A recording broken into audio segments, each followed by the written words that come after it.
Assalamualaikum warahmatullahi wabarakatuh.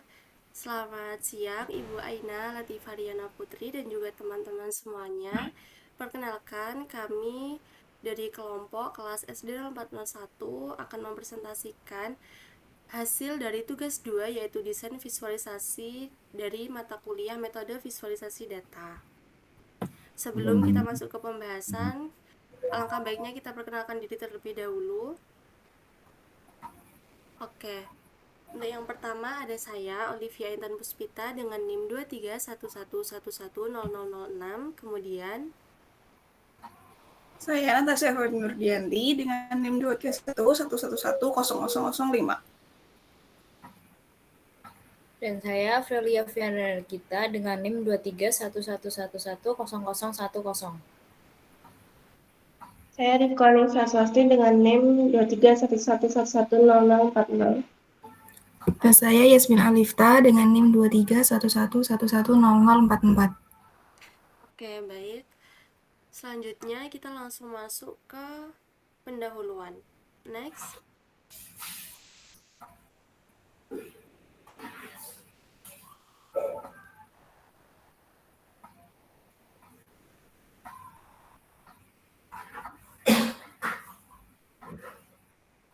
Oke, untuk pendahuluan akan dijelaskan oleh Yasmin Alifta.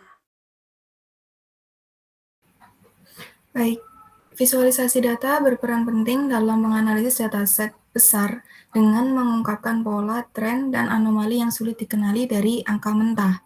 Tujuan dari tugas ini adalah untuk menganalisis hubungan variabel ekonomi dan demografi melalui visualisasi data, kemudian mengidentifikasi pola, tren, dan anomali dalam dataset, kemudian memahami dampak transformasi data terhadap interpretasi visualisasi.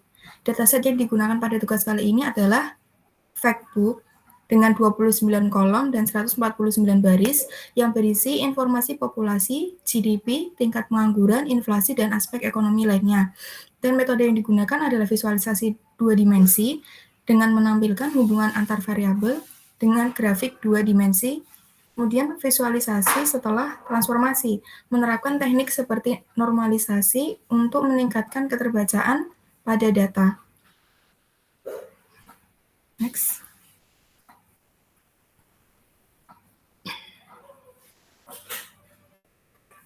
Pada tugas kali ini, kita melakukan pemilihan atribut.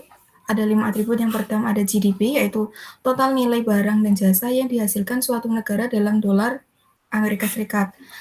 Kemudian ada population, jumlah total penduduk di suatu negara.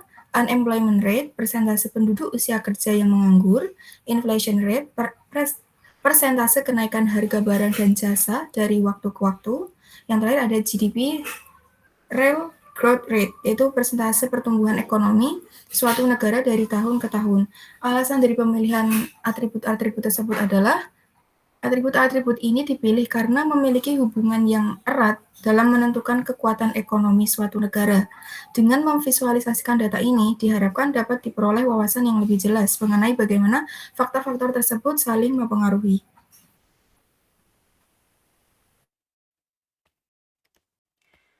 Oke, baik. Selanjutnya kita masuk ke pembahasan di mana yang pertama ada T1 berupa visualisasi 2 dimensi. Nah, untuk poin T1 ini akan dijelaskan oleh Natasha Eva.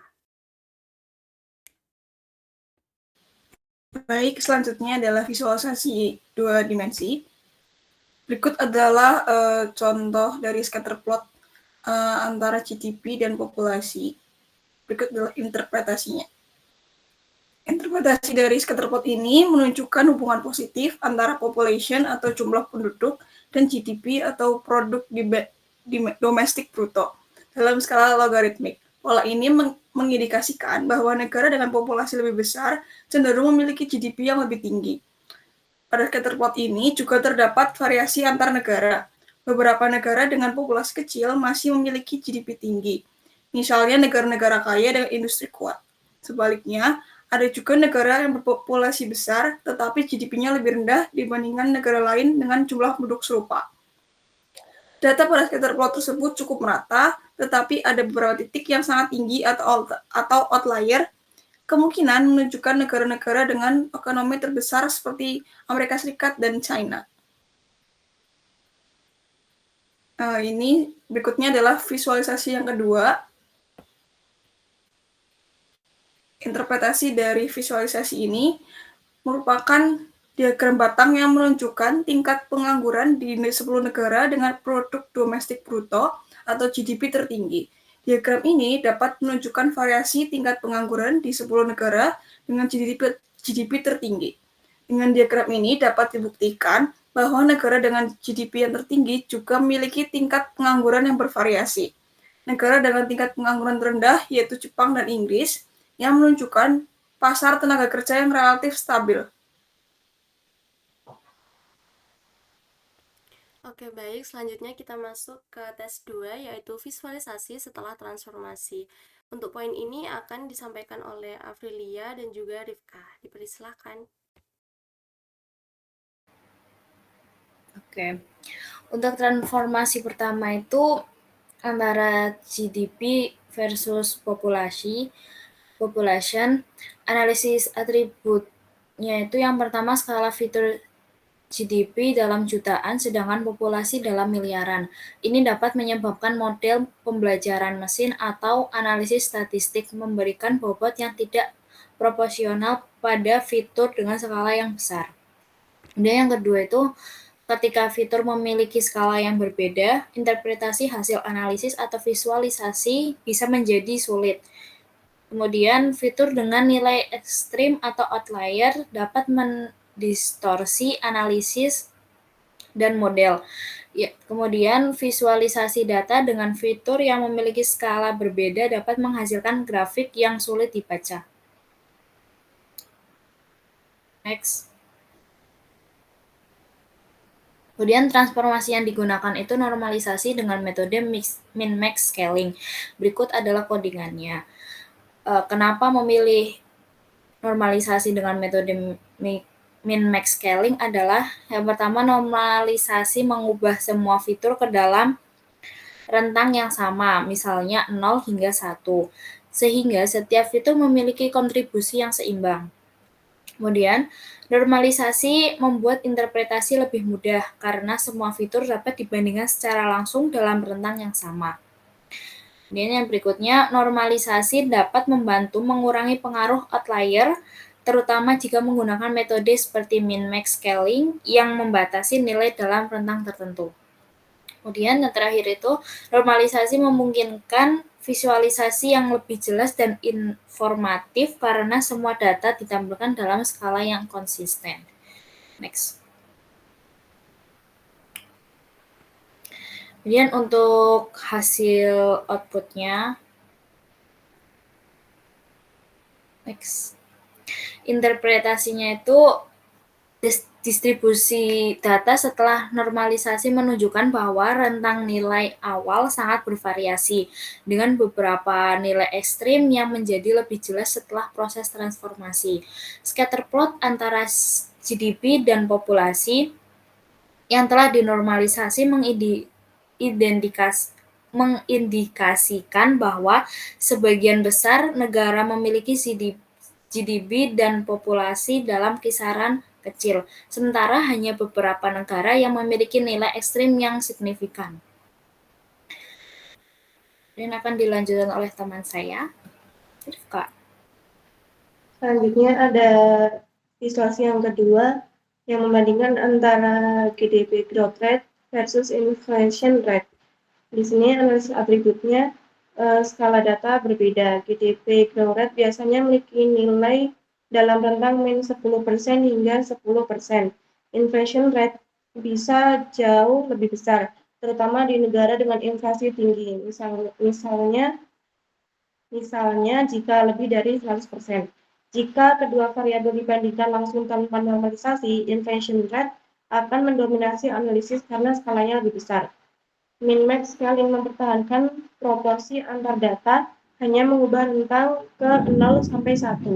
Dan Z-score standardization mempertahankan struktur hubungan dengan mengubah distribusi menjadi min sama dengan 0 dan standar deviasi sama dengan 1.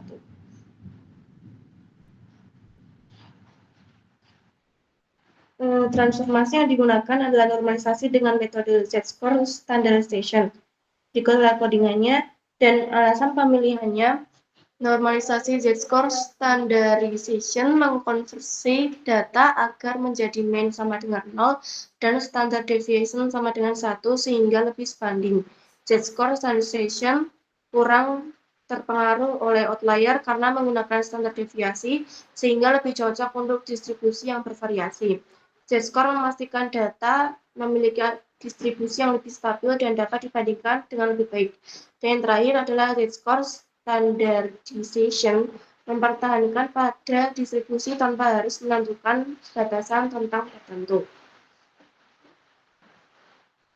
Berikut adalah visualisasi distribusi setelah normalisasi menggunakan metode Z-score, perbandingan antara GDP growth rate dan innovation rate. Pada pola distribusi dan hubungan antar variabel menunjukkan bahwa tidak semua negara dengan populasi besar memiliki GDP yang tinggi, yang mengindikasikan bahwa faktor lain turut berperan dalam menentukan kekuatan ekonomi suatu negara.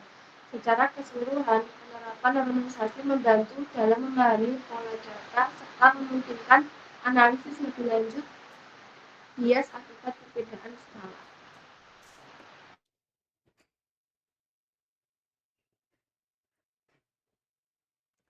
Oke, baik. Itu saja yang dapat kami jelaskan mengenai tugas 2 pada data Facebook. Semoga dapat bermanfaat dan terima kasih atas perhatiannya. Kami akhiri. Wassalamualaikum warahmatullahi wabarakatuh.